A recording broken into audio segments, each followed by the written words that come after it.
ফিতনা চালাইছিল এই এজিদি সৈন্যরা, আর তাকে মৌলবি হইয়া বলছে এজিদ রহমতুল্লাহ আলাই, তা বা আল্লাহর ঘর মসজিদে উঠে। আব্বাজান, যেখানেই পা বাড়াবেন একটু ভেবে চিনতে বাড়াবেন, আর আমার আল্লাহকে ডাকেন বাবা।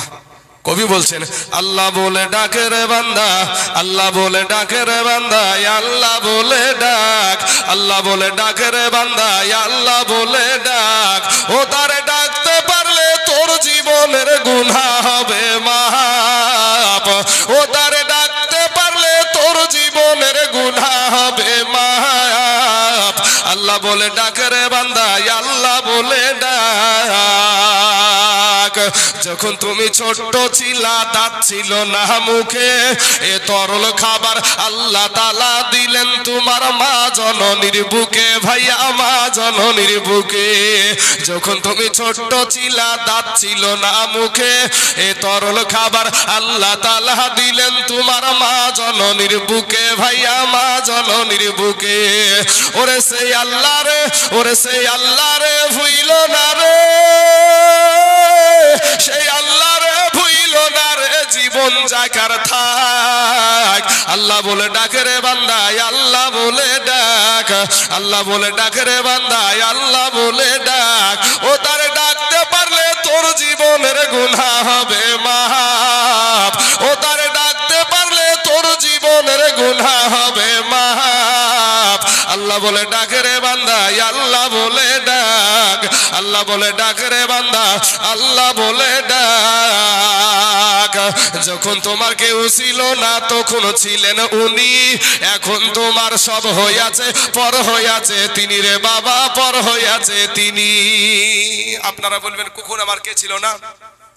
মায়ের পেটে খাবার মনে হয় মমতা ব্যানার্জির খাদ্য সুরক্ষার কার্ড মার দিয়েছিল নাকি? হ্যাঁ, মায়ের পেটে তো খাবার, বাচ্চা জীবিত থাকে, থাকে না থাকে না চাচা? তো বাচ্চা যেহেতু জীবিত থাকে, তো জীবিত থাকতে হলে খাবারের প্রয়োজন হয়। কি ভাই, দরকার না? খাবারের প্রয়োজন হয়। তো এই খাবার কে দিল? এই খাবার আমার আল্লাহ দিয়েছে। আমার আল্লাহ বলে, বান্দা রে, তোকে আমি দুনিয়াতে পাঠাবো, বড় আদর করে তোকে আমি সৃষ্টি করেছি, বড় মুহাব্বত করে সৃষ্টি করেছি। ও বান্দা, তোর জন্য খাবার আমি তোর মা জননীর গর্ভের ভিতরে আগে থেকেই রেডি করে রেখেছি। জোরে বলেন সুবহানাল্লাহ। সুবহানাল্লাহ। বেশ, আমার মা আমার বিটির মাসে মাসে প্রত্যেকটা মহিলার একটা করে অসুখ হয়। যারা বিবাহিত পুরুষ আছেন তারা জানেন বিষয়টা। তো এই অসুখটা যখন হয়, ঠিক 14 বছর 13 বছর এরকম বয়সে এই অসুখটা চালু হয়। এই অসুখটা চালু হওয়ার পরে চলতেই থাকে মাসের পর মাস, তারিখ বাই তারিখ, একই টাইমে একই তারিখে এই অসুখটা হয়। কিন্তু যখন বাচ্চা পেটে আসে, কোনো ডাক্তারের প্রয়োজন হয় না, কোনো সার্জনের প্রয়োজন হয় না, অটোমেটিক ওই অসুখটা ভালো হয়ে যায়। বিষয়টা কি, ব্যাপারটা কি? বিষয় হলো ওটাই যে আমার আল্লাহ তার বান্দাকে দুনিয়াতে পাঠাবে, দুনিয়াতে পাঠানোর কারণে মায়ের পেটে জীবিত রাখার জন্য খাবারের প্রয়োজন হবে। আমার আল্লাহ পাক ওই রক্তটাকে মা জননীর নারীর সাথে আর বাচ্চার নাভির সাথে, আমাদের নাভি আছে না নাই ভাই? প্রত্যেকটা মানুষের নাভি আছে। আর যদি নাভি না থাকে, হ্যাঁ, একজন ব্যক্তি ছাড়া, আমার নাবিজির নাভি কাটা অবস্থাতে দুনিয়াতে এসেছিলেন। জোরে বলেন সুবহানাল্লাহ। আমাদের নাভি দুনিয়াতে এসে কেটেছেন, আর আমার নাবিজির নাভি আগে থেকেই কাটা ছিল। সম্মানিত আমার বাবাজি, সকলের আমাদের নাভি কাটা আছে। এই নাভিটা কেন, কিসের কারণে? ওই মা জননীর ওই রক্তটা আপনার আমার শরীরে আমার আল্লাহ পুশ করে আপনাকে আমাকে দুনিয়াতে বেঁচে রেখেছে, মায়ের পেটে বেঁচে রেখেছে। আপনি যখন দুনিয়াতে আসবেন, ইতিমধ্যে আমার আল্লাহ বলে, বান্দা রে, তুই আমার দুর্বল বান্দা। আল্লাহ কোরআনে বলছেন, খুলিকল ইনসানু দাঈফা। আমার আল্লাহ মানুষকে বানালছে দুর্বল করে। তো দুর্বল যে হতো, তো এই দুর্বল হওয়ার কারণে আমার আল্লাহ বলছে, বান্দা তুই তো মোটা খাবার খেতে পারবি না, তুই তো রুটি খেতে পারবি না, ভাত খেতে পারবি না। ও বান্দা, টেনশনের দরকার নাই, আমি আল্লাহ তোর জন্য এমন সুস্বাদু খাবার রেডি করে রেখেছি যেটা তোর মা জননীর বুকের উপরে 2টা ফ্রিজ বসায়া দিয়েছি। জোরে বলেন সুবহানাল্লাহ। সুবহানাল্লাহ। মা জননীর স্তনের পুঠাতে একটা ফুটা হয় না ভাই, কয়েকটা ফুটা থাকে। এতগুলা ফুটা হওয়ার কারণ কি? আমার আল্লাহ পাক বলে, বান্দা একটা ফুটা দিয়ে বেশি দুগ্ধ গেলে তোর মুখে যদি বেশি দুগ্ধ যায় তোর নিঃশ্বাসের সমস্যা হতে পারে, তুই মারা যেতে পারিস। ও বান্দা, ঝিরঝির ঝিরঝির করে চতুর্দিক থেকে ফুটা থেকে আপনার ঝিরঝির করে দুগ্ধ আসে, সন্তান ওটাকে আশুধা করে পান করে, সন্তানের কোনো অসুবিধা হয় না। সেই আল্লাহকে আপনি সেজদা করেন না। আপনি কত বড় নাফরমান, আপনার নিজের বিবেককে জিজ্ঞেস করেন, তাহলে বুঝতে পারবেন। আপনি নিজের বিবেককে জিজ্ঞাসা করেন যে আল্লাহ এত সুন্দর করে আপনাকে হেফাজত করছে মায়ের গর্ভে, মায়ের পেট থেকে আসার সঙ্গে সঙ্গে আপনার জন্য খাবার রেডি। কোনো মন্ত্রী ভাবে নাই, কোনো মুখ্যমন্ত্রী ভাবে নাই, কোনো এমপি ভাবে নাই, কোনো এমএলএ ভাবে নাই, কোনো প্রধানমন্ত্রী ভাবে নাই বাচ্চাটা মায়ের পেটে কি খেয়ে বেঁচে থাকবে। আমার আল্লাহ ভেবে রেখেছে। সেই আল্লাহকে আপনি সিজদা করতে রাজি না। আপনি কত বড় নাফরমান, নিজের বিবেককে একবার জিজ্ঞেস করেন। সম্মানিত ভাই, আজকে আমরা দুনিয়াতে বাঁচার জন্য সমস্ত কিছু করি, এরপরেও কিন্তু বাঁচতে পারি কি ভাই? আমরা বাঁচতে পারি না, মরতেই হবে একদিন। একটা মানুষের ক্যান্সার হলো, ক্যান্সার হওয়ার পরে দেখবেন কেমো দেয়, কেমো দিলে মাথার চুল উঠে যায়। তো মানুষ কেমোটাও নেয়, নিয়ে দুনিয়াতে বাঁচার চেষ্টা করে, কিন্তু তারপরেও দেখা যায় কিছুদিন পরে মারা যায়। আমি বলবো ভাই শোনা, আমাদেরকে তো মরতেই হবে, আমরা তো মইরা যাবো ভাই গো। বেয়াদব হয়ে কবরে যায় না, বেয়াদব হয়ে কবরে যায় না। আপনাদের পা দুখানা আগায়া দেন, আপনাদের পায়ে হাত দিয়ে বলি ভাই, নবীর আদর্শের মালাটা একটু গলায় পরেন, নবীর সুন্নাতের মালাটা গলায় পরেন। আমার আল্লাহ আপনাকে হেফাজত করবে ভাই। আমার আল্লাহ যদি আপনাকে হেফাজত করে, পৃথিবীর জমিনে কোনো কাফেরের বাচ্চার ক্ষমতা নাই যে আমাদের দিকে চোখ উঠিয়ে তাকাতে পারে। কিন্তু আমাদের আদর্শ কি? কোন নায়ক কেমন পোশাক পরেছে, চাচা, কোন নায়ক কেমন পোশাক পরেছে, আপনার পছন্দ ওই পোশাকটা। কোন নায়িকা কেমন পোশাক পরেছে, মা খালাদের পছন্দ ওই পোশাকটা। কিন্তু মা ফাতেমা কেমন পোশাক পরেছে ওটা পছন্দ না, ওটা পছন্দ না। মা আয়েশা সিদ্দিকা রাদিয়াল্লাহু তাআলা আনহা কি পোশাক পছন্দ করেছে ওটা পছন্দ না। পছন্দ কোনটা? কিরণমালা। পছন্দ কোনটা? পাখি জামা, লেহেঙ্গা। তারপরে বাবাজি আরো বহুত রকমের উঠেছে। এখন বা এক রকমের পায়জামা পড়ছে, তো ওই পায়জামার ভিতরে 3টে মানুষ ঢোকা হবে। হ্যাঁ, দিয়ে বলছে আমরা মডার্ন। তোর মডার্ন বাইর করবে, যাইয়া দেখ কবরে পাশের লাঠি রেডি। তো শুধু মডার্ন যাইয়া দেখ, নিজেকে তুমি খুব সুন্দরী সাজাও। কত রকমের মেডিসিন যে মাখে বাপ, আর এই মুখকে কচলাতে কচলাতে উপরকার রাম ছিলকে পর্যন্ত তৈরি হলে। এই মেডিসিন মাখতে মাখতে, এই মেডিসিন মাখার চাইতে মাগো আমি একটা ওষুধ আপনাদেরকে দিছি, বেশি লাই। ফজরের টাইমে ওযু করে নামাজটা পড়িয়েন, যত মেডিসিন আছে পৃথিবীর সমস্ত মেডিসিন আমার আল্লাহর মেডিসিনের কাছে ফেল হয়ে যাবে। জোরে বলে সুবহানাল্লাহ। ফজরের নামাজ পড়লে সেই ব্যক্তির চেহারাতে আমার আল্লাহ নূর দান করে, আর যেই চেহারাতে নূর থাকে সেই চেহারা দেখে প্রত্যেকটা মানুষ পাগল হবে।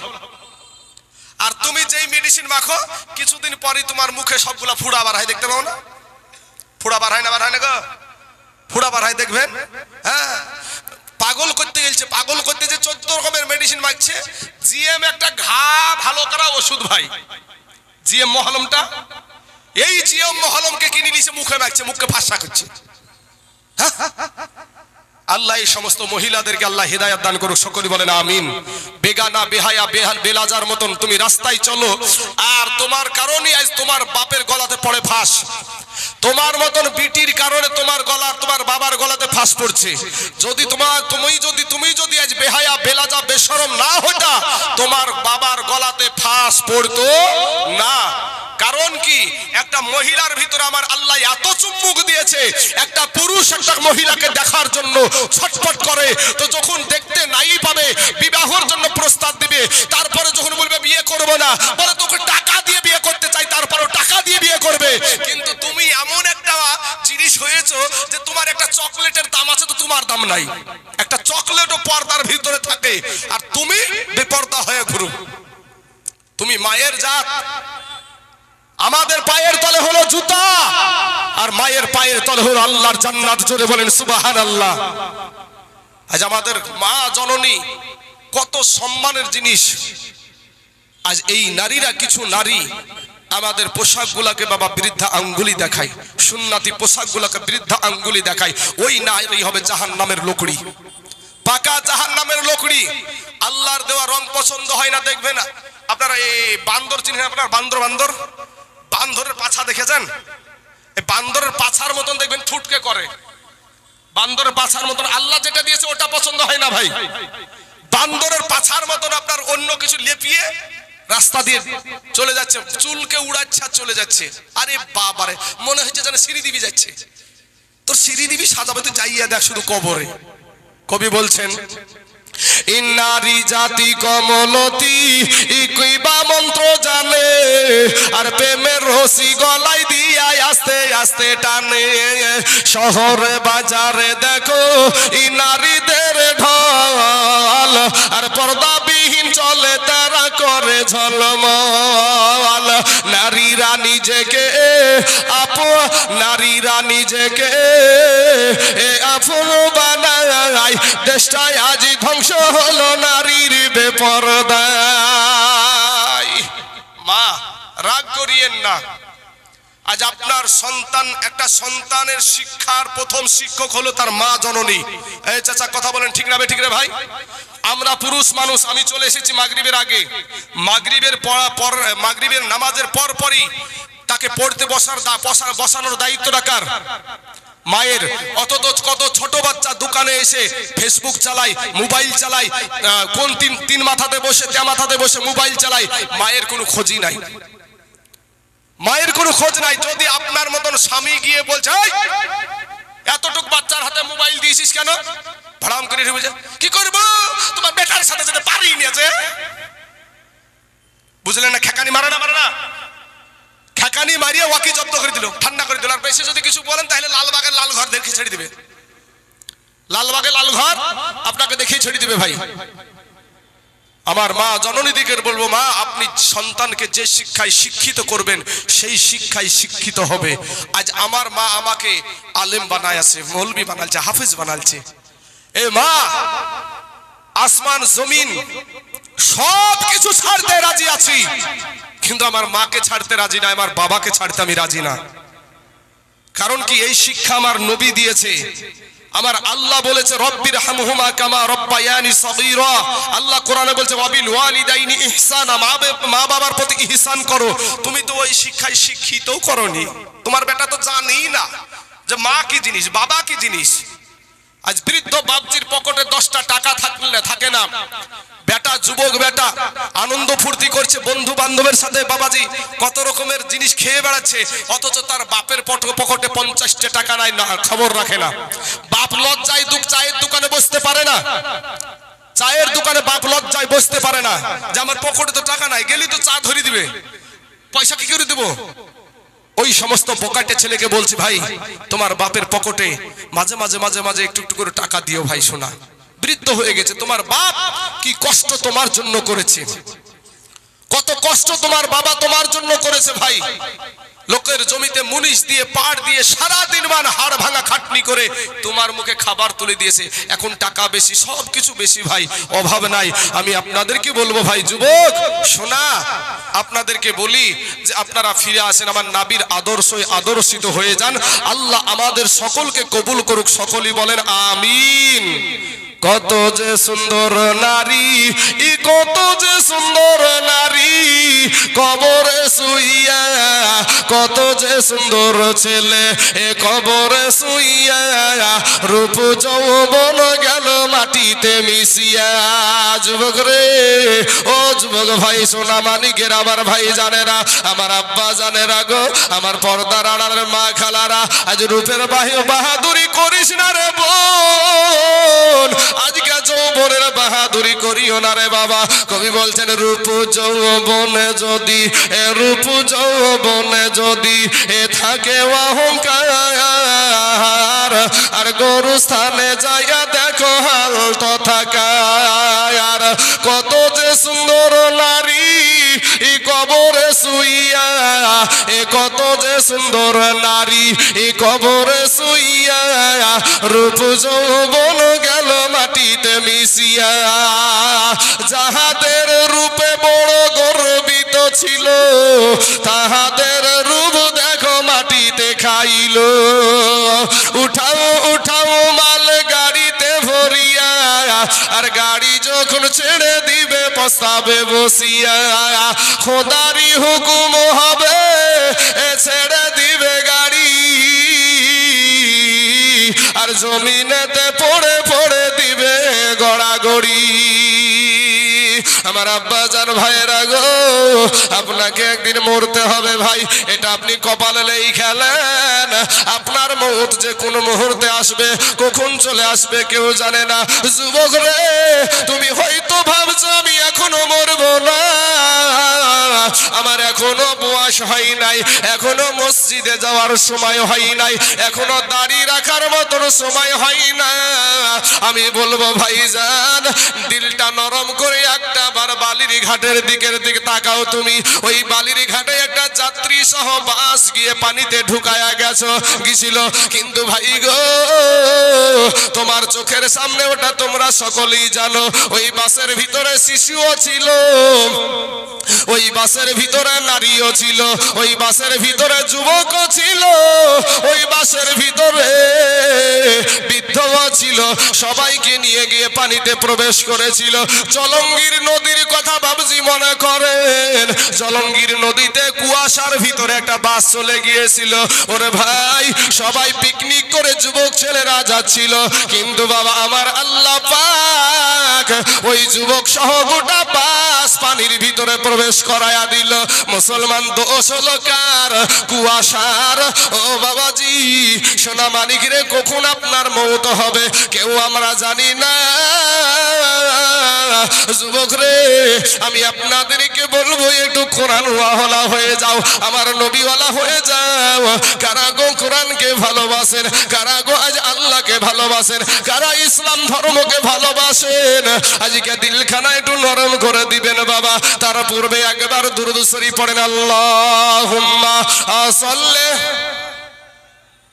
সাইয়্যিদিনা মাওলানা মুহাম্মদ ওয়ালা আলি সাইয়্যিদিনা মাওলানা মুহাম্মদ সাল্লাল্লাহু আলা মুহাম্মাদিন সাল্লাল্লাহু আলা মুহাম্মদ हर दम ज़बान से निकालो पाक नामे मोहम्मद, हर दम ज़बान से निकालो शफियाना মোহাম্মদ সাল্লাল্লাহু আলাইহি ওয়াসাল্লাম। বাবা, এই দেশের মানুষ বড় দানশীল। এখন আমি আদায়ের কথা বলি না বাবা, আদায়ের কথা এখন কিচ্ছু বলিনি। তার পূর্বেই আমার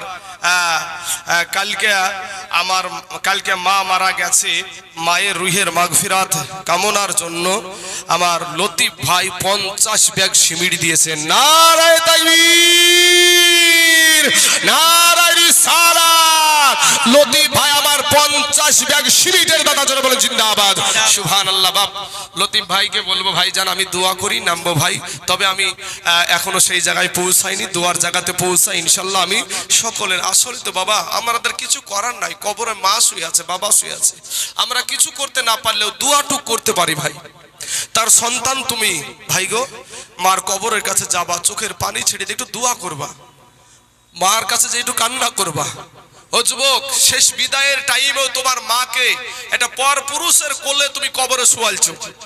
তুমি এমন যুবক ছেলে যে তুমি একটা মুসলমান হয়েছো, তোমার মাকে অন্য পর পুরুষে কোলে করে কবরে নামাছে, তুমি পারো না কবরে নামানোর নিয়াত জানো না, দোয়াটা তোমার জানা নাই। আমি নামতে পারলাম না, আর আমি তাইজুল যখন নামবো রে ভাই, আমার বাবাকে আমার মাকে যখন আমি কবরে শোয়াবো, লাস্ট দেখা যখন আমি মাথার ওই কাফনের গিটটা খুলে যখন মা জননীর চেহারাখানা যখন পশ্চিম সোজা করব, বলেন ভিতরটা কেমন হবে? একটা বার বিবেকে চিন্তা করেন, তখন কি আর ভিতরটা সন্তানের থাকবে?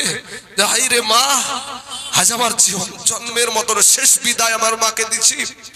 অনেকেই বাবা ধুসমুস করে উঠে চলে আসে তারা, কিন্তু যখন বেটা নামবে মাকে ছেড়ে উঠে আসতা উঠে আসা অসম্ভব হয়ে যাবে। বেটা নামলে বেটাকে সবাই মিলে ছেড়ে তুলতে হবে, কারণ ওই মাকে ওই জায়গাতে মাটির ভিতরে রাখছে। যখন কাফনের গিট যখন খুলছে, বেটার ভিতর তখন ছিলবিল ছিলবিল ছিলবিল করছে যে আমার মা আজ এই অবস্থা। আহা, হে যুবক শোনা, আমার মা জননীদেরকে বলবো, মা গো তুমি তোমার সন্তানটাকে মসজিদে পাঠাও, মক্তবে পাঠাও, কোরআন শিক্ষা করাও মা, যাতে কমসে কম তোমার জন্য তোমার কবরে তোমার মা সন্তানটা নামতে পারে, তোমার জানাজাটা করতে পারে। আজ তোমার জানাজা করবে অন্য একটা ইমাম সাহেব, তোমার জানাজা করছে একটা অন্য মানুষ, তোমার সন্তান যদি জানাজা করে তোমার সন্তানের ভিতর কইজা ফাটবে। আমার মাকে আজ লাশ বানায় আমার সামনে শুয়ে রেখে আমি নামাজ পড়াচ্ছি। হায়রে যুবক, আজকে তুমি কাকে দিয়ে ইমামতি করাও? তোমার মা শেষ বিদায় নিচ্ছে, তুমি একটু মায়ের জন্য কি পড়ে জানাজা করতে হয় এটাও তোমার জানা নাই। কপাল পোড়া রে ভাই, তুই কপাল পোড়া, কপাল পুড়িয়া গেছে ভাই। আব্বা জান আমার সোনা মানিকেরা, একটা ঘটনা আমার মনে পড়ে গেল বাবা। এটা কোরআনের পাওয়ার যে কত, কোরআনের পাওয়ার যে কত বাপ। কোরআন আটলান্টিক মহাসাগরের চাইতো গভীর। সেই কোরআনের একটা হাফেজ, মুছ উঠে নাই, মুছ উঠে নাই, দাড়ি গজাই নাই, এরকম অবস্থায় কোরআনের হাফেজ হওয়া সম্ভব না? সম্ভব না রে ভাই? কোরআনের হাফেজ কোন বইয়ের হাফেজ হয় না, কিন্তু কোরআনের কিতাবের হাফিজ হয়। কোরআনকে মুখস্থ করে, ঠুটুস্থ করে। পৃথিবীতে কোন কিতাব আপনার মুখস্থ কারো নাই, কিন্তু কোরআন শরীফ আল্লাহর কালামকে সবাই বুকে রাখে এবং নিজের সিনাতে গাঁথিয়ে নিয়ে এক জায়গাতে বসে পুরা কোরআনকে পড়িয়ে দিতে পারে না দেখে। এরকম কিতাব পৃথিবীতে আছে আর কোনো কিতাব নাই। তো আমার বাবাজি, আমার ভাই জানেরা, আমার মা খালা, আরব দেশ থেকে একটি আপনার জাহাজ নৌকাতে করে কিছু মানুষ চলে আসছে। এর ভিতরে একটা ফ্যামিলি আছে, বেটা হলো কোরআনের হাফেজ, মা আছে, বাবা আছে। ঝড়ের তাণ্ডবে নৌকাটা ডুবে ভেঙে গিয়ে ডুবে চুরমার হয়ে গেল, সবাই মারা গেল, একজন ব্যক্তি বেঁচে গেল, সেটা ছিল সেই কোরআনের হাফেজ। মুছ গজাই নাই, দাড়ি গজাই নাই। বাবাজি আমার সোনা মানিকেরা, এই ছেলেটা বাবা রে কোরআনের হাফেজ সাহেব। ও মা, দিলখানা একটু নরম করে দিবা মা। আব্বা জান গো, দিলখানা একটু নরম করে দিবেন আব্বা গো। এই দুনিয়াটা কিছুই না রে মুমিন, এরা আমার নবীর উম্মতের দল মাস্তানি করিও না রে বাবা, যৌবনের বাহাদুরি দেখায়ও না।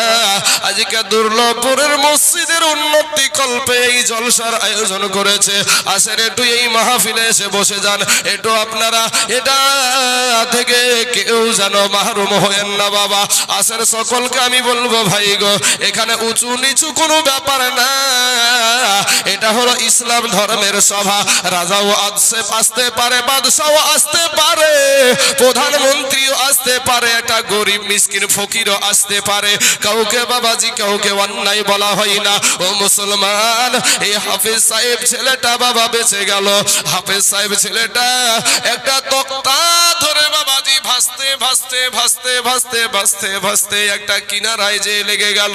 কিনারায় যখন লাগলো রে বাপ, ওই ছেলেটার নাম হলো আবুল বারাকাত ইউসুফ বরবরী রহমতুল্লাহ আলাইহি। ইবনে বতুতা রহমতুল্লাহ আলাইহি তার কিতাবে লিখছে বাবা এই ঘটনাটা।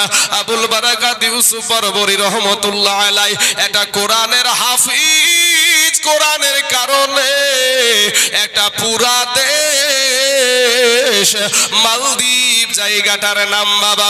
ওই মালদ্বীপের জমিনে একটা মুসলমান ছিল না, একটা মসজিদ ছিল না বাবা, একটা মাদ্রাসা ছিল না বাবা, একটা মক্তব ছিল না বাবা, একটা আপনার কোনো রকমের ইসলামিক কোনো জিনিস ছিল না বাবা। কিন্তু একটা কোরআনওয়ালা হাফেজের কারণে পুরা দেশটা বাবা মুসলমানে ইসলাম ধর্মে রূপান্তরিত হয়ে গেছে। জোরে বলেন সুবহানাল্লাহ। ওই দেশে যদি কেউ বাবাজি নাগরিকত্ব নিতে হয়, তাহলে আগে কালেমা পড়ে মুসলমান হতে হবে, তারপরে ঘর বাবা নাগরিকত্ব পাবে। এর আগে কোনো নাগরিক হবে না। ওখানকার ওই জায়গাটায় একটা সময় কোনো মসজিদ ছিল না, কোনো মাদ্রাসা ছিল না, কোনো মৌলবি ছিল না, কোনো আলেম ছিল না। একটা কোরআনের হাফেজের কারণে পুরা দেশ দেশটাকে আমার আল্লাহ কোরআন ওয়ালা বানায়া দিয়েছে। জোরে বলেন সুবহানাল্লাহ। এ বাবাজি, আবুল বারাকাত ইউসুফ বরবরি রহমতুল্লাহ আলাইহি ছোট ছেলে, ওই ছোট ছেলেটা কিনারায় উঠার পরে চলতে পারে না বাবা। টুক টুক টুক টুক টুক টুক করে তালাশ করছে, এখানে মসজিদ কোথায়, এখানে মাদ্রাসা কোথায়। বাবারে, কোন মুসলমান যদি কোনো বিপদে পড়ে, বিদেশি মুসলমান সর্বপ্রথম তালাশ করে মসজিদের, কারণ মসজিদের মুসল্লিকে যে যদি বলে চাচা গো আমি এই বিপদে পড়েছি, আমার বাড়ি অমুক জায়গায়, আমার নামি আমি ইসলাম ধর্মের মানুষ, ও বাবাজি মুসল্লিরা তোকে হেল্পের হাত বাড়িয়ে দেয়। আমি বলবো বাবা রে, এবারে আবুল বারাকাত ইউসুফ বরবরি রহমতুল্লাহ আলাইহি উনি বাবাজি টুকটুক করে চলতে চলতে সন্ধ্যা লেগে গেল, সূর্য ডুবে গেল, চন্দ্র উঠে পড়লো। এরপরেও কারো কোনো আলেমের দেখা হলো না, কোনো মসজিদের দেখা হলো না। মনের তামান্না, মনের বাসনা, আমি মসজিদে যাব, আমি মুসলমান ভাইদেরকে আমার দুঃখের কথা বলবো। এই নদীতে আমার মা চলে গেল, এই নদীতে আমার বাবা চলে গেল, আমার দুঃখের কথাটা বললে তারা ঠিক আমাকে ঠিক জায়গা দেখায়া দিবে, একটু আমার জন্য খাবারের ব্যবস্থা করবে, আমার পোশাকের ব্যবস্থা করবে। ও বাবা, মনে বড় তামান্না নিয়ে বাবাজি হাঁটাহাঁটি করছে, কাউকে পেল না। এমন সময় দেখে একটা ব্রাহ্মণ বাবাজি হাতে ঘন্টা নিয়ে মন্দিরে চলে যাচ্ছে।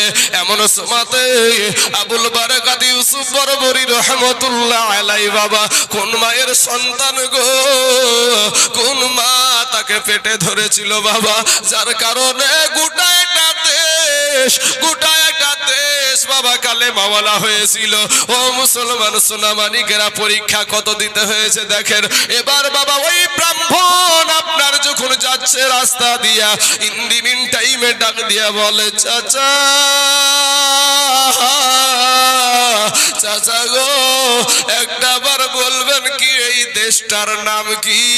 বলে চাচা, বলে বাবার এই দেশটার নাম হলো মালদ্বীপ, এই দেশটার নাম হলো মালদ্বীপ। বলে চাচা গো, বলে বাবা তুমি কে? তোমাকে তো কোনোদিন দেখিনি, নতুন মানুষ দেখা যায়। ডাক দিয়া বলে চাচা গো, আমি হইলাম আবুল বারাকাত ইউসুফ, আমি একজন মুসলমান, আমার ধর্ম হলো ইসলাম ধর্ম, আমি কোরআনকে ভালোবাসি, আল্লাহকে মানি, নবীকে মানি। সঙ্গে সঙ্গে ব্রাহ্মণ ওই কাকা আমার করলো কি বাবা, তো ছেলেটার মুখে হাত লাগায়া দিল। মুখে যখন হাত লাগায়া দিয়েছে, বলে বাবা রে আর কথা বলিও না, এই দেশে আর ওই কথা বলিও না।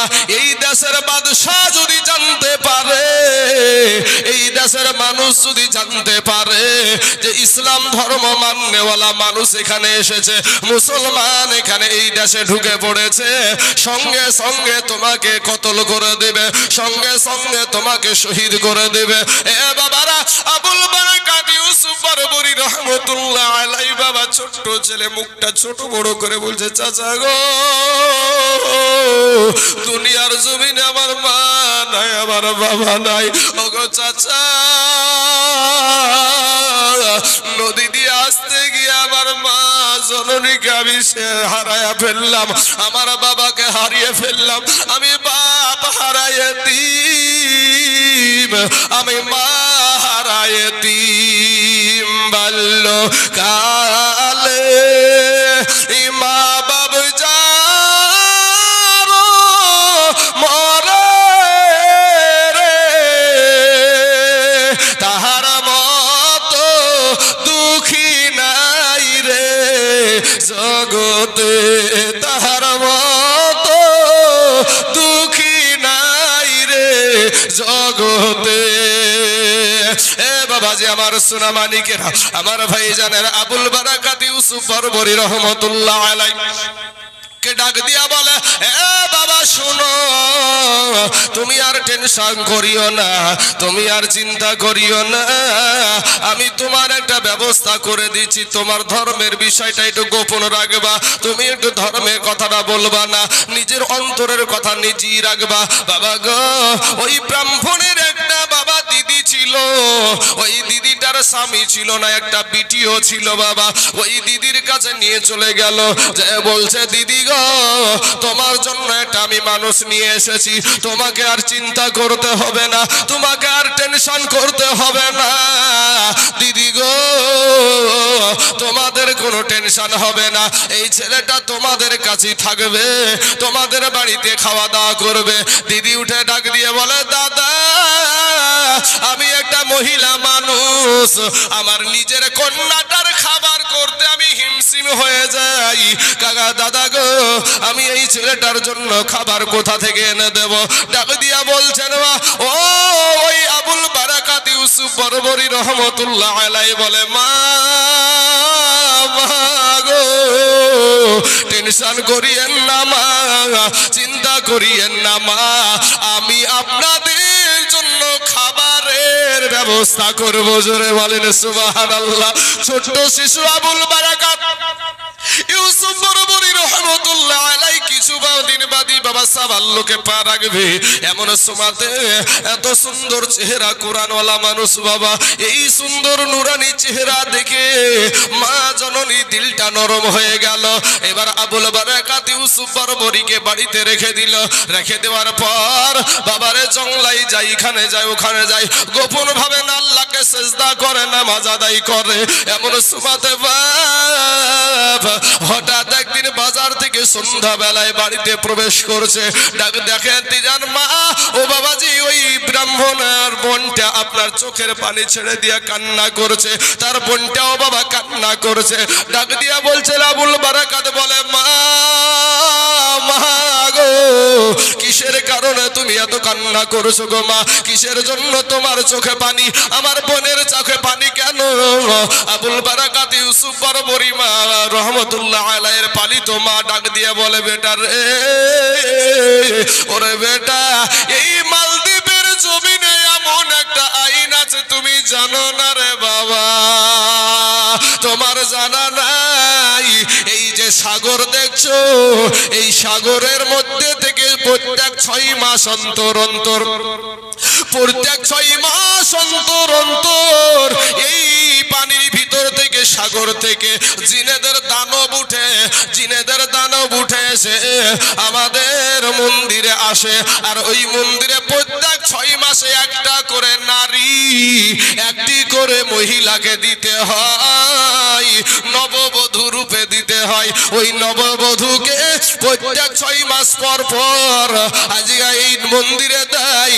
আর সেই আপনার দানব এসে তাকে ভক্ষণ করার পরে তাকে মেরে ফেলে আবার চলে যায়। যদি মহিলা না দেওয়া হয় তাহলে ওই দানব তাণ্ডব চালিয়া সাগরকে উথাল পাথাল করে পুরা মালদ্বীপকে ডুবাইয়া দেয়, বাড়ি ঘর সব ভেঙে চুরমার করে দেয়।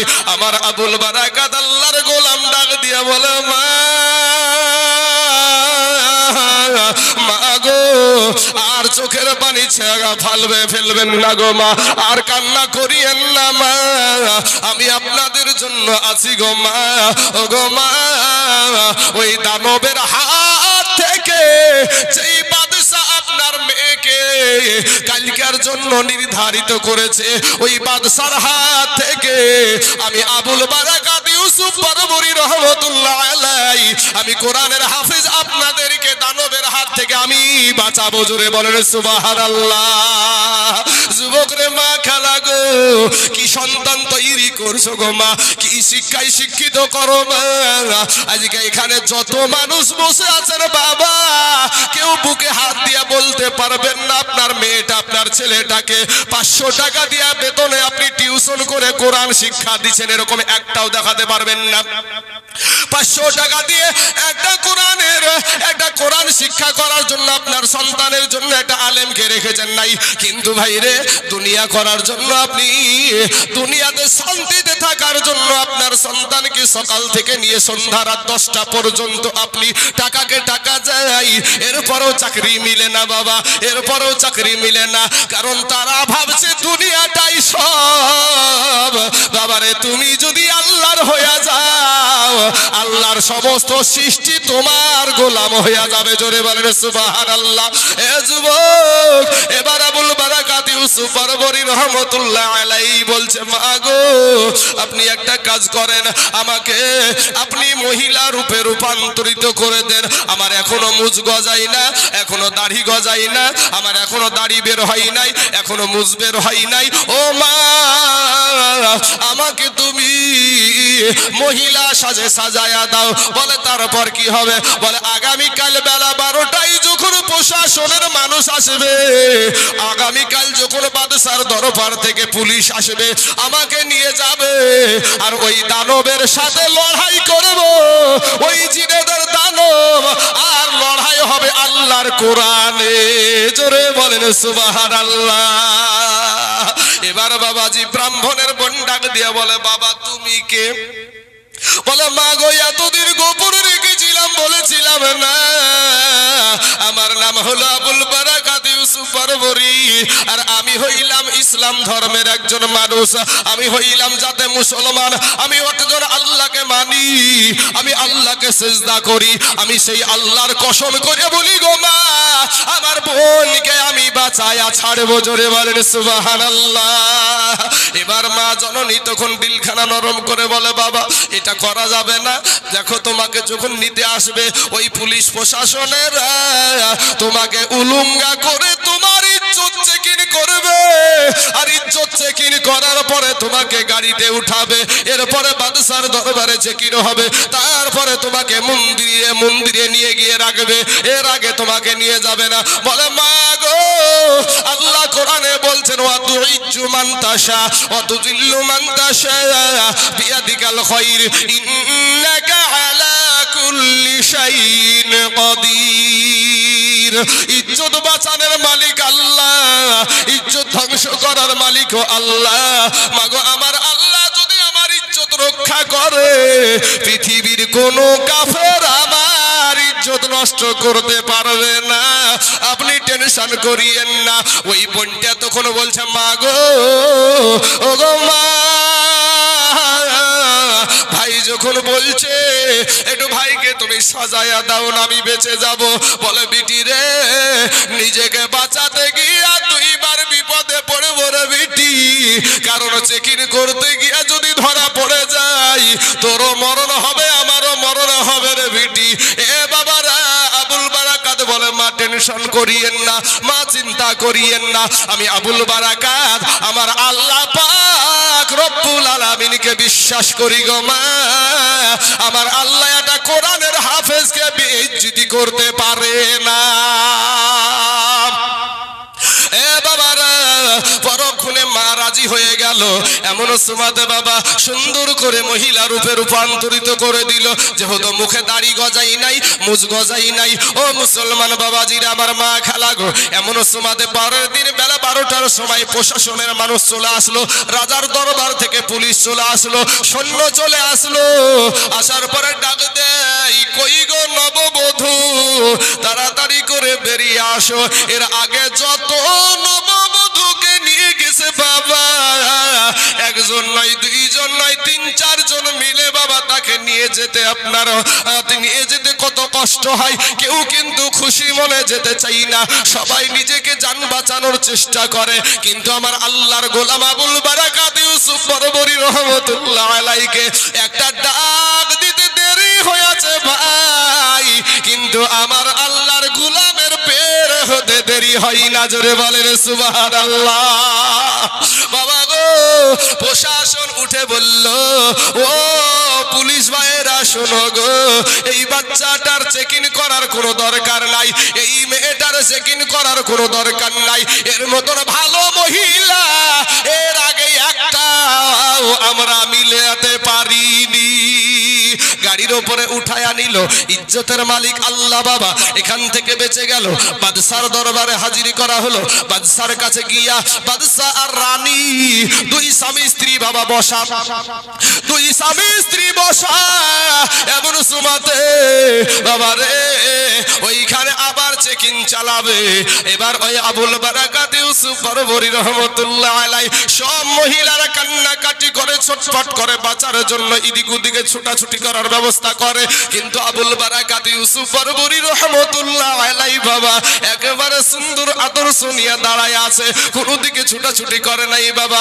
আমনি রানী উঠে বলে ফেললো, জাহাবানা স্বামী গো আমার, জীবনে কোনোদিন আপনার কাছে কিছু আবদার করি নাই, কোনোদিনই আপনার কাছে চাই নাই, আজকে একটা জিনিস চাইবো, আপনি কি দিবেন নাকি? বলে কি? বলো রানী তুমি আমার বিবি, তোমার কথা রাখবো না, এটা কি হয়? বলে তাহলে আমি যেই কথাটা বলছি সেটা রাখবেন কি? বলেন। বলে হ্যাঁ রাখবো। বলে জাহাপানা গো, আজকে যেই নারীটাকে আপনি নববধূ রূপে আপনি মন্দিরে রেখে আসবেন, এই নারীটার ইজ্জত হানি করিয়েন না, কারণ এর মতন আদর্শবান নারী আমার চোখে আগে পড়ে না। জোরে বলেন সুবহানাল্লাহ। এ বাবাজি আমার সোনা মানিকেরা, আবুল বারাকাত ইউসুফ বরবরী রহমতুল্লাহ আলাইহি এখানেও বাবা পাশ হয়ে গেল। আমার আল্লাহ কোরআনে বলছেন, ওয়া মাকারু ওয়া মাকারুল্লাহ ওয়াল্লাহু খায়রুল মাকিরিন। আমার আল্লাহ কিভাবে বাঁচায়া দিচ্ছে বাবা। আবুল বারাকাত ইউসুফ বরবরী রহমতুল্লাহ আলাইহিকে সন্ধ্যার আগে আগে মন্দিরে পৌঁছাতে হবে, সাগরের পাশে মন্দির, ওই মন্দিরে পৌঁছাতে হবে। গাড়িতে করে আপনার নিয়ে চলে যাচ্ছে। গাড়িতে যাওয়ার পরে আবুল বারাকাত ইউসুফ বরবরী রহমতুল্লাহ আলাইহিকে ওই মন্দিরের ভিতরে প্রবেশ করায়া দিয়েছে বাবা। যেমন প্রবেশ করিয়ে দেওয়া, বাহির থেকে তালা লাগিয়ে দিয়ে বাবাজি আপনার প্রশাসন চলে আসলো।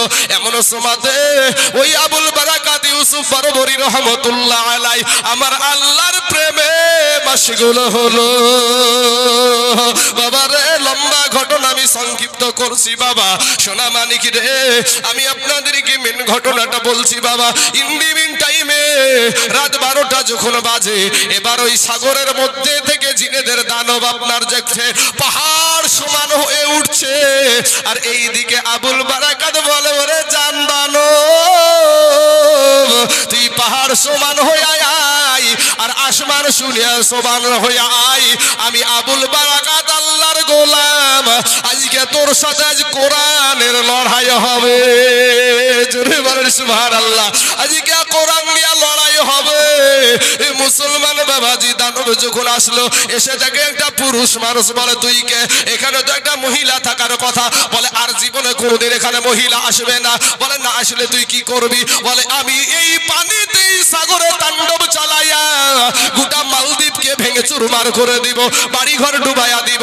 বলে তোর পাওয়ার বেশি না, আমার আল্লাহর পাওয়ার বেশি। এবার যখন জিনেদের দানব বাবা কষ্ট করে আপনার আক্রমণ করতে যাচ্ছে, সঙ্গে সঙ্গে ওই আবুল বারাকাত ইউসুফ বরবরী রহমতুল্লাহ আলাইহি উনি সূরা ইয়াসিন তেলাওয়াত করতে শুরু করেছেন। ইয়াসিন ওয়াল কুরআনিল হাকিম ইন্নাকা লামিনাল মুরসালিন আলা সিরাতিম মুস্তাকিম। এ বাবা যখন কোরআন তেলাওয়াত করতে শুরু করেছে, এ বাবারে দানব দূরে সরে। বলে দূরে সরলে চলবে না, তোকে এখানে বন্ধ করব আমি, আর বন্ধ করার পরে সারা পৃথিবীর মানুষকে তোকে দেখাবো। কিন্তু তুই যদি আজকে বলিস, আজকে যদি স্বীকার করে নিস যে এই জায়গাতে আর জীবনে কোনোদিন তাণ্ডব চালাবো না, জীবনে কোনোদিন আমি কারো প্রতি আঘাত হানবো না, তাহলে তোকে ছেড়ে দেব। বলে ওইখানে আপনার আবুল বারাকাত ইউসুফ বরবরী ওনাকে এমন ভাবে বাবা সাইজ করলো, জনমকার শিক্ষা দিয়ে তাকে বাবা পানিতে পাঠায়া দিল। সকালবেলায় প্রশাসনের মানুষ লাশ আনবার জন্য প্রত্যেকটা মহিলাকে মেরে ফেলে, লাশ আনার জন্য চলে গেল। যায়া দেখছে ওখানে একটা নাবালক ছেলের মতো একেবারে সুন্দর চেহারা ফুটফুটে একটা পুরুষ পুরুষ সন্তান বসে আছে, পুরুষ সন্তান বসে আছে। বলে তুমি কে? বলে আমাকে তো আপনারা রেখে গেছেন। বলে তাই নাকি রে? হ্যাঁ। বলে কি ব্যাপার, এই জিনিস কেন হলো, এরকম কেন হলো? সঙ্গে সঙ্গে গ্রেফতার করে নিল, বাদশার দরবারে হাজির। বাদশাকে ডাকে দিয়ে বলে বাদশা, আজ আপনার সঙ্গে আমার কথা চলবে, সবাই বন্ধ থাকবে। বলে আপনি এটা কেন করেন? বলে গোটা দেশকে ডুবাইয়া দেয়, আমি আপনার কাছে একটা শর্ত দিব, একটা শর্ত রাখবো। বলে কি শর্ত? বলে আমি যদি ওই দানবকে বন্ধ করতে পারি, বলেন গোটা মালদ্বীপের জমিন কি কলেমা হলা হবে নাকি? ওটা মালদ্বীপের জমিন কি মুসলমান হবে নাকি? যদি মুসলমান হয় তাহলে ওই জিনিস আর হবে না। মালদ্বীপের জমিনের ওই বাদশা বলছে এটা বিশ্বাস করতে পারি নাই। কত নারী, কত মহিলা,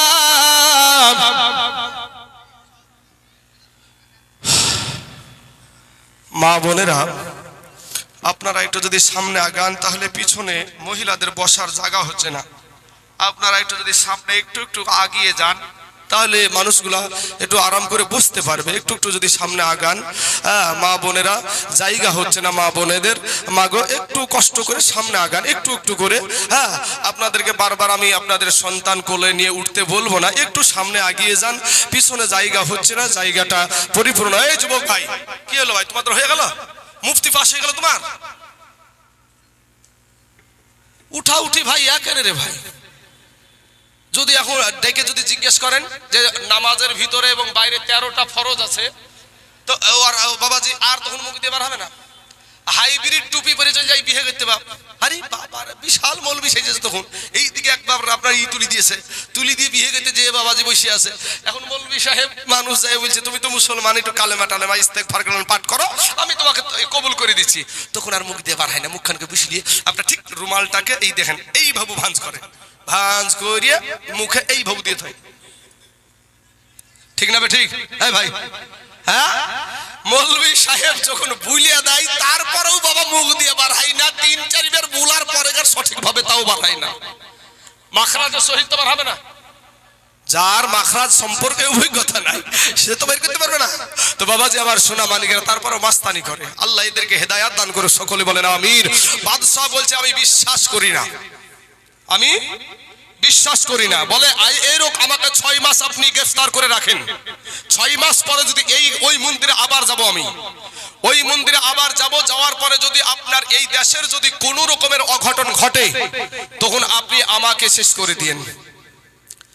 আর যদি না ঘটে তাহলে গোটা মালদ্বীপের জমিনকে কলেমা পড়ে মুসলমান হতে হবে। বাদশাহ মেনে নিল বাবা। পরের 6 মাসে ওই বাবাজি দানবের কোনো খবরই নাই। গোটা মালদ্বীপের জমিন কালেমা পড়ে মুসলমান হয়ে গিয়েছিল। এটা কোরআনের কারণে বাবা, এটা কোরআন আলার কারণে গোটা মালদ্বীপ এখন পর্যন্ত ওখানে যদি কোনো থাকার জন্য কোনো বিধর্মী চেষ্টা করে আগে মুসলমান হতে হবে। সেই জায়গাতে মুসলমান ভাই আপনার সন্তানকে কিছু না হলে একটু কোরআনটাকে শিখান, কোরআনওয়ালা বানান। যদি আপনি মইরা যান আপনার সন্তান যেন আপনার জন্য একটু দোয়া করতে পারে। আমরা যেমন আমার মা বাপের কবরের কাছে যে কান্দে কেঁদে দোয়া করতে পারবো, আপনার সন্তানও যেন পারে। সেই রকম শিক্ষায় একটু শিক্ষিত করেন। আমি বলছি না যে আপনি জেনারেল শিক্ষিত করিয়েন না, আপনি জেনারেল শিক্ষিত করান। কিন্তু ভাই একটা মুসলমানের ছেলে মাস্টার হবে, ডাক্তার হবে, ইঞ্জিনিয়ার হবে, এটা মুসলমানদের গৌরবের বিষয়, এটা মুসলমানদের গৌরবের বিষয়। কিন্তু তোমরা যে শিক্ষায় শিক্ষিত হচ্ছ ভাই, শিক্ষিত হও, কিন্তু বেয়াদব হইও না ভাই।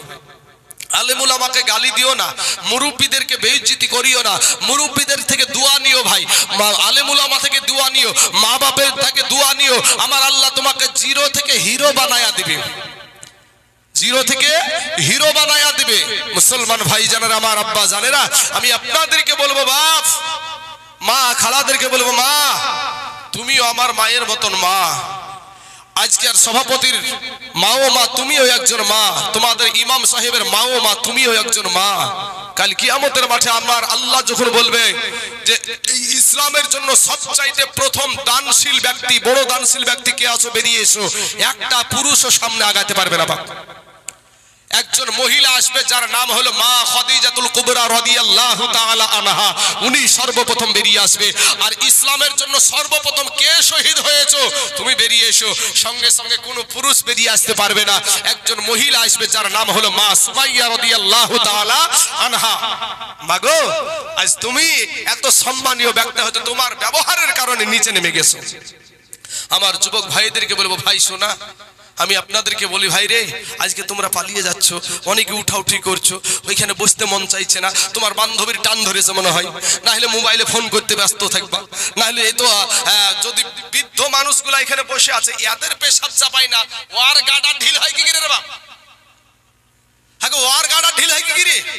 হ্যাঁ, যুবক ছেলে বাবাজি আমার সোনামানিকেরা, বৃদ্ধ মানুষেরা প্রথম থেকে নিয়ে যাবত পর্যন্ত হিলে না, পাখির চাতক পাখির মতন তাকায় আছে, এর দিলটা নরম হয় না, অন্যদিকে টান চলছে। আর না হলে এই উঠা উঠি হয়তো একার জন্য হয়তো অসুবিধা হতে পারে।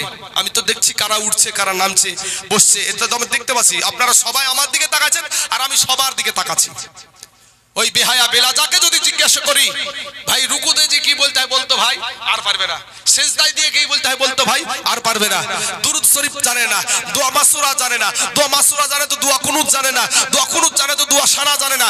নামাজ পড়তে যাই বাবাজি, এই 50টা লোক যদি নামাজ পড়ে আর 2টা লোকের নামাজ হয়, আর 48টা ইন্না তাইনার কুল, এর ভিতরে আবার 10টা ভুল,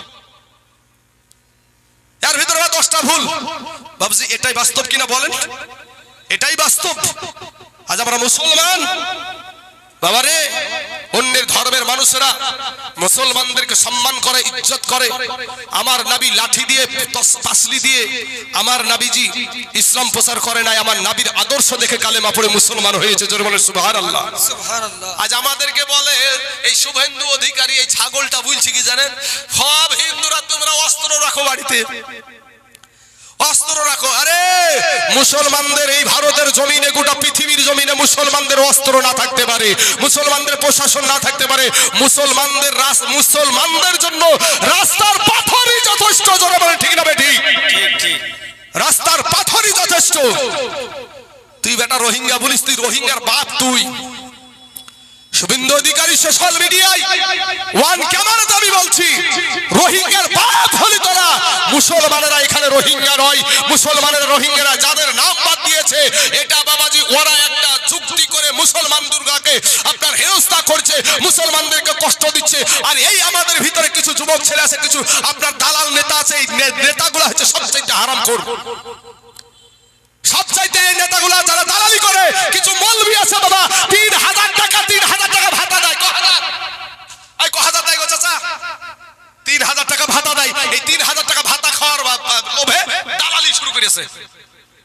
তো দালাল বের করবে, তোর মৌলদিগিরিও বের করবে, শুধু কবরে যাইয়ে দেখ।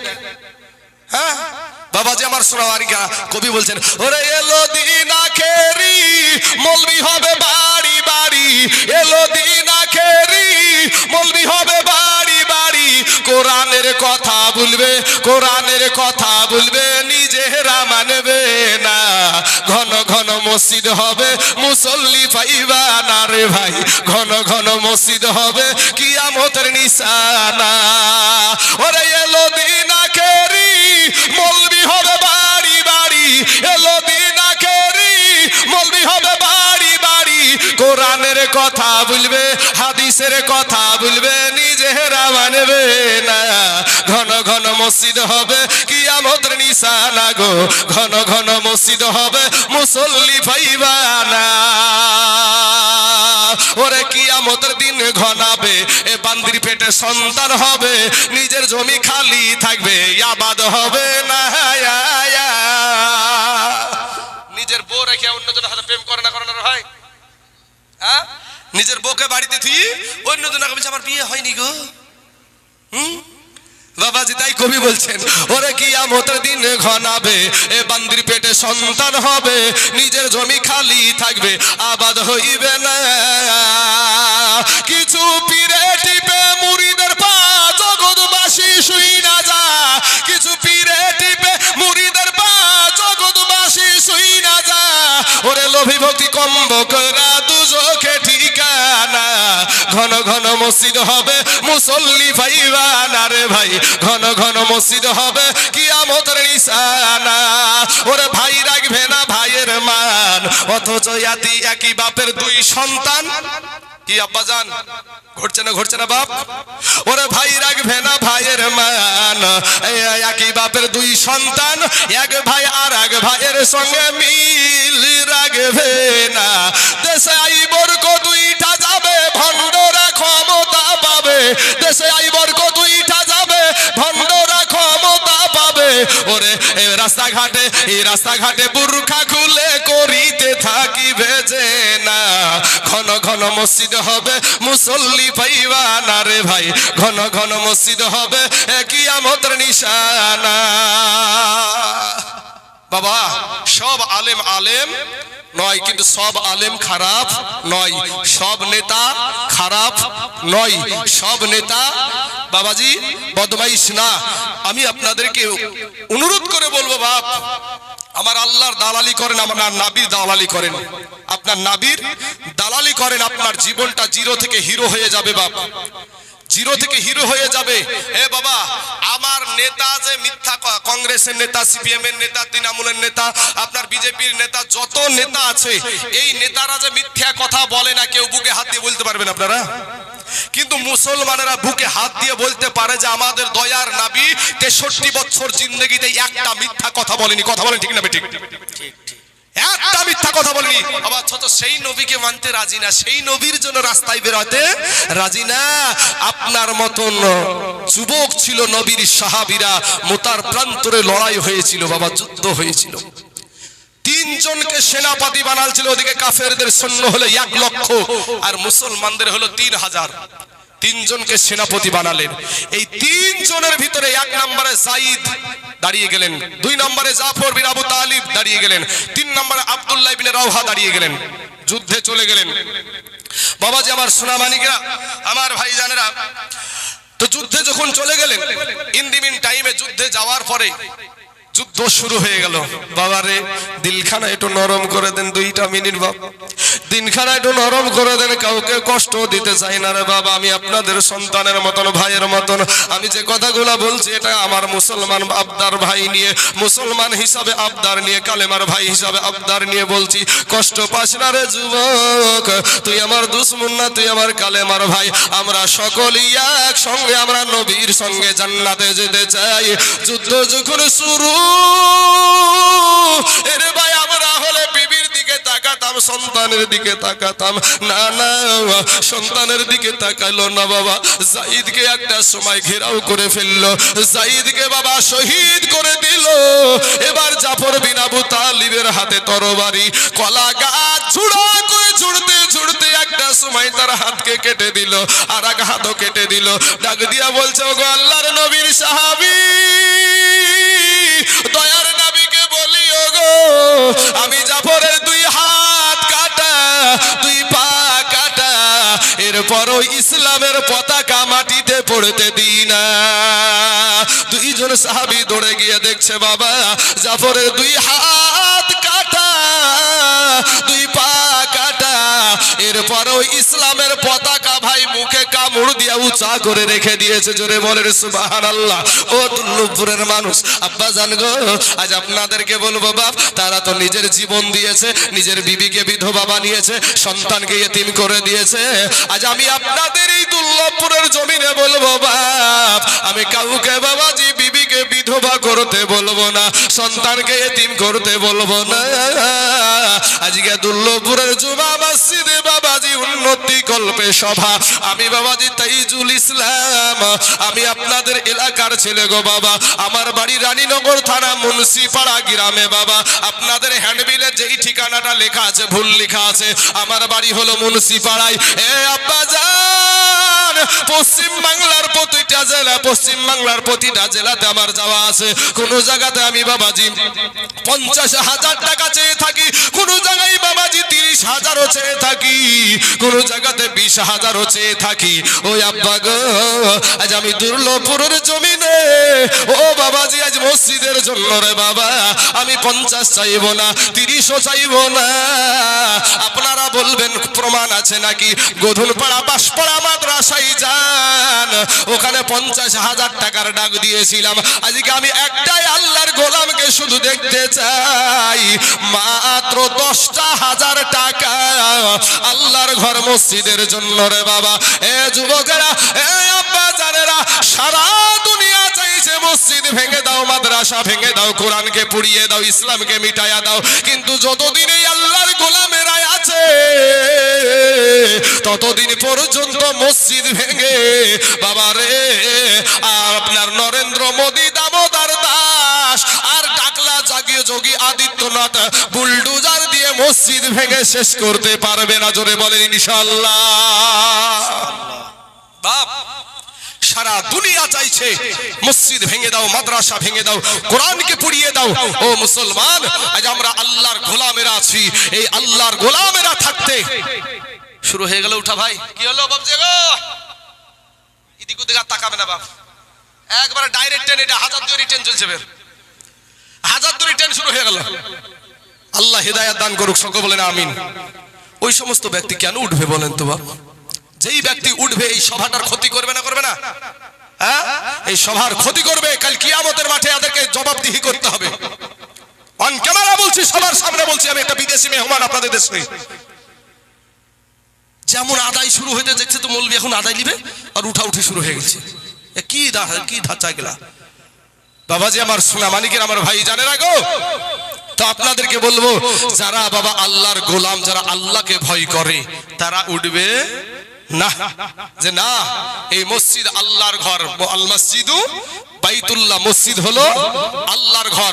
সেই ঘরের জন্য আমরা দিতেও যদি না পারি তাও আমরা উঠবো না। আমি না দিতে পারলে আমার ভাই দিতে পারে, আমার ভাই দিতে না পারলে আমার সন্তান দিতে পারে।